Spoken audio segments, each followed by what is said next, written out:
هذا القرآن يهدي للتي هي أقوم ويبشر المؤمنين الذين يعملون الصالحات أن لهم أجرا كبيرا. ہے جو آج سے پہلے زمین پر کبھی نہیں اترا. پھر اس فرشتے نے آپ صلی اللہ علیہ وسلم کو سلام کیا اور 2 نوروں کی خوشخبری دی اور کہا یہ 2 نور آپ ہی کو دیے جا رہے ہیں، آپ سے پہلے کسی نبی کو نہیں دیے گئے، ایک سورۃ الفاتحہ اور دوسرا سورۃ البقرہ کی آخری 2 آیات. آپ جب کبھی ان دونوں میں سے کوئی کلمہ تلاوت کریں، یعنی سورۃ فاتحہ پڑھیں یا سورۃ البقرہ کی آخری آیات پڑھیں، تو آپ کو طلب کردہ چیز ضرور عطا کی جائے گی، یعنی اس کے بعد دعا قبول ہوتی ہے. صحیح مسلم کی روایت ہے.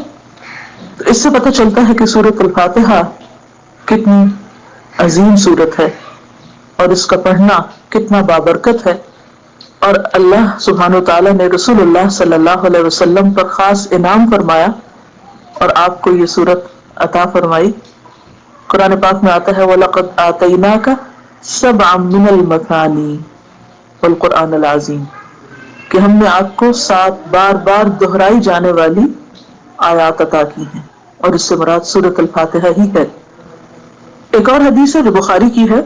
آپ صلی اللہ علیہ وسلم فرماتے ہیں حضرت ابو سعید سے، یعنی اپنے ایک صحابی سے آپ نے فرمایا میں تجھے قرآن کی ایک ایسی سورت بتلاؤں گا جو قرآن کی سب سورتوں سے بڑھ کر ہے، اور وہ ہے الحمدللہ رب العالمین، اور یہی ہے وہ 7 آیات جو بار بار دہرائی جاتی ہیں، اور قرآن عظیم جو مجھے دیا گیا.